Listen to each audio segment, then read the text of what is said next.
밥을 짓는 건 밥솥이 아닌걸요? 권수빈. 사람들은 밥솥이라고 하면 밥을 짓는 것, 밥 만드는 기계라고 대답할 것이다. 나 또한 별다를 것 없이 이제껏 밥솥이 밥을 짓는 그것으로 생각했다.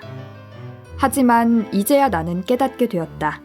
그건 정말 크나큰 착각이라는 것을. 밥을 짓는 건 밥솥이 아니라는 것을. 나는 어렸을 적부터 밥을 별로 좋아하지 않았다. 잡곡밥은 물론이고 심지어는 새하얀 쌀밥까지도 전부 다 웬만큼 배고프지 않고서야 입을 대지도 않았다. 그 이유라고 할 것 같으면 그보다 맛있는 것이 넘쳐난다고 생각했다는 것밖에 대답할 말이 없다. 굳이 밥이 아니어도 먹을 것은 많다고 생각했으니까. 밥 대신에 면 요리를 먹고 빵을 먹고 과자를 먹었다. 당연한 말인지도 모르겠지만 그런 이유로 나는 엄마와 밥을 사이에 두고 자주 실랑이를 벌였다. 밥 먹는 것을 죽도록 싫어하는 나란 것을 다들 알고 있었고 엄마도 끼니마다 나에게 간섭을 하는 것은 아니었지만 그래도 하루 이틀에 한 번씩은 내 식습관을 꼭 짚고 넘어갔다. 그날 저녁도 그러한 꾸중이 시작되는 날이었는데 그날따라 그 강도가 조금 심했던 것인지 아니면 내가 많이 예민했던 날인지는 모르겠지만 평소 같으면 엄마가 나를 혼내고 들어간 후에 억지로라도 입에 구겨 넣었을 밥이 그날따라 끔찍하게도 먹기가 싫었다. 아니, 보기조차 싫었다. 그래서 그날 저녁 나는 밥을 싱크대에 몰래 버려버리고 말았다. 그러자 옆에 앉아서 같이 밥을 먹고 있던 언니가 정색하며 내 이름을 불렀다. 권수빈, 이게 뭐 하는 짓이야? 사실 한 소리를 들어먹을 것이란 걸 모르고 버린 일은 아니었다. 다만 그 대상이 언니일 줄은 예상 못했다는 것뿐. 순간 아차 싶었지만 그렇다고 내 행동에 대해서 후회하고 있는 상태는 아니었다. 너 지금 내가 무슨 일을 한 것인지 알긴 해? 언니의 말에 나는 짜증스럽게 대답했다. 내가 도대체 뭘? 어이없다는 듯이 날 바라보는 언니의 눈빛. 긴 시간이 지난 지금까지도 잊질 못하는 그 눈빛을 띠고선 언니는 내게 말했다. 장난해? 뭘? 이 밥 한 공기를 만드느라 얼마나 많은 시간과 노력이 들어갔는데 넌 방금 그 셀 수 없는 노력과 시간을 아무렇지도 않게 버려버린 거야. 듣는 순간 내 잘못을 깨달았다면 차라리 좋았겠지만 나는 그러지 못했고 밥솥에 쌀을 넣고 몇 분만 기다리면 만들어지는 게 밥인데 무슨 시간이니 노력이니 그리 거창하게 말하냐고. 엄마도 아니면서 잔소리 좀 그만하라고 내뱉었다. 너한테 정말 실망 많이 했어.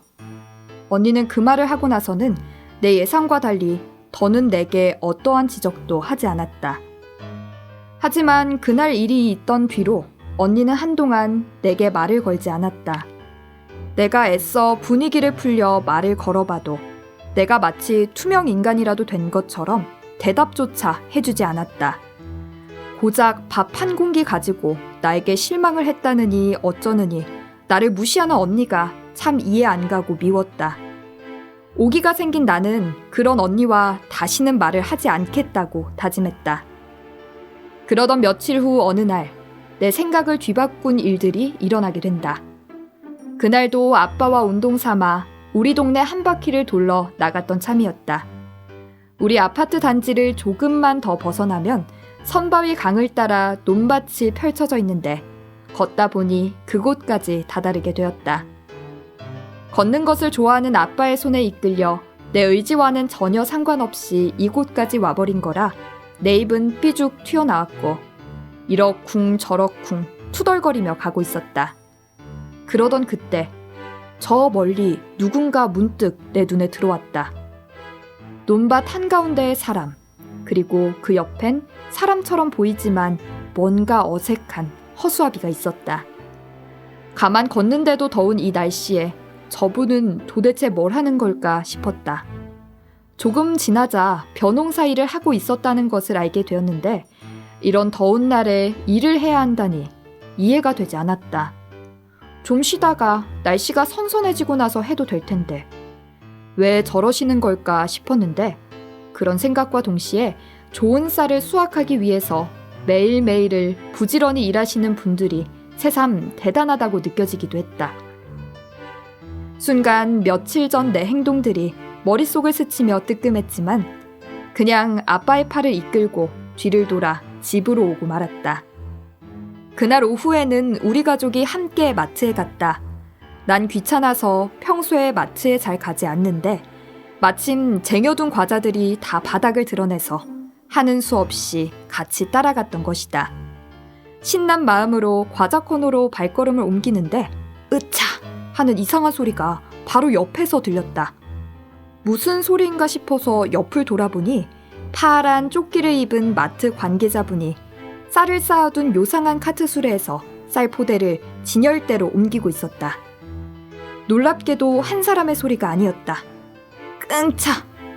마트 관계자분 옆에선 한 아주머니가 본인의 카트에 한눈에 봐도 무거워 보이는 쌀 포대를 들어 힘겹게 넣고 있었다. 단 한 번도 들어본 적 없기에 그저 항상 집에 당연하게 놓여져 있던 쌀 포대이기에 아무런 생각을 못했던 것 같다. 우리 엄마, 아빠도 저렇게 무거운 포대를 집까지 힘들게 들고 왔을까? 라는 생각이 들며 당연하게 생각했던 일에 대해서 엄마, 아빠를 떠올리게 되었다. 사실 마지막 결정적인 순간은 그날 밤 숙제를 하려고 책상에 앉았을 때 일어났다. 컴퓨터를 켜고 인터넷에 들어갔는데 화면 오른쪽 하단에 초록우산 페이지 팝업 광고가 떴다.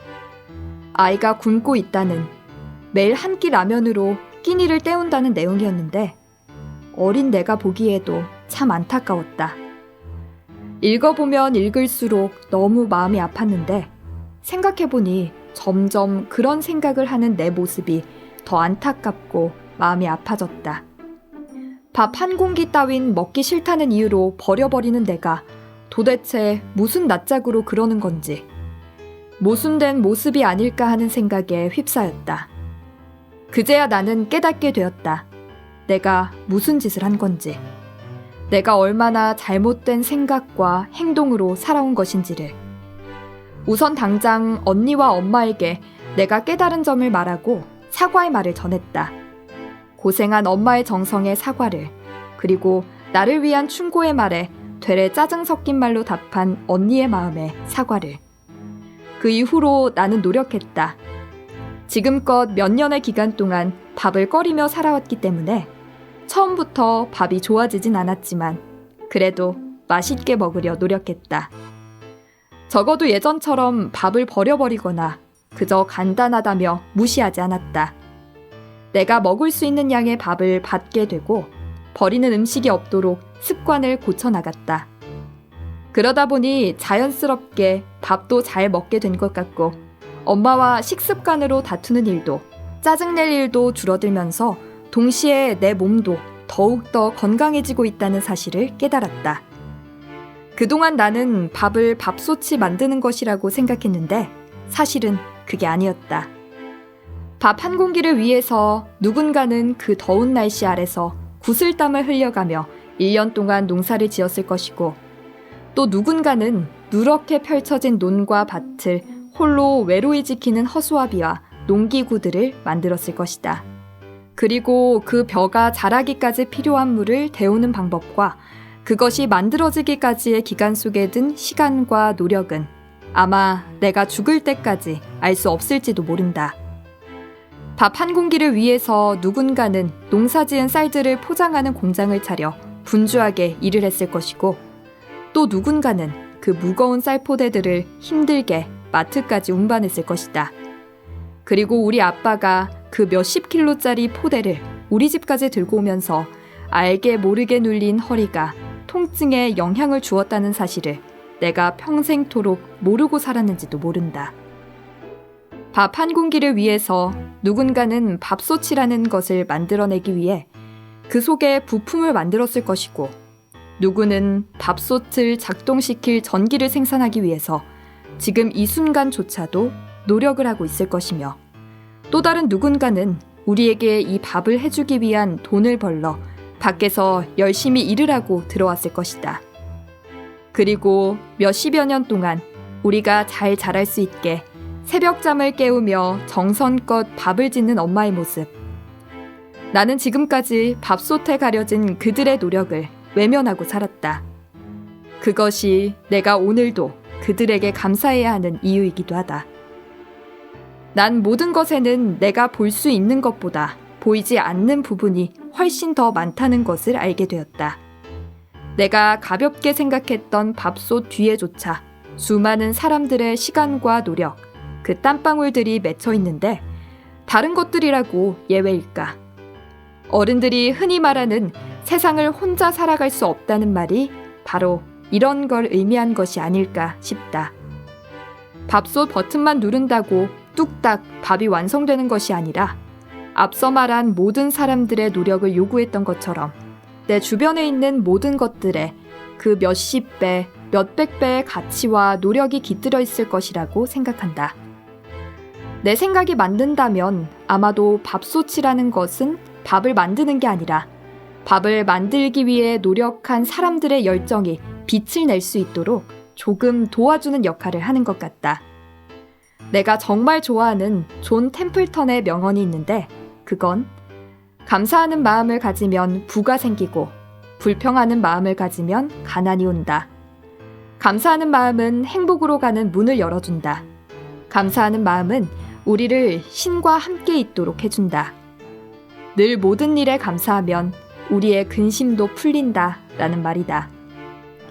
비록 난 옛날에는 감사함에 대해 생각하지 않고 세상의 모든 것들을 당연시하며 살아왔는데 이 일이 있던 후엔 숨겨진 노력의 가치와 일 감사함에 대해서 정말 많이 생각하게 된 것 같다.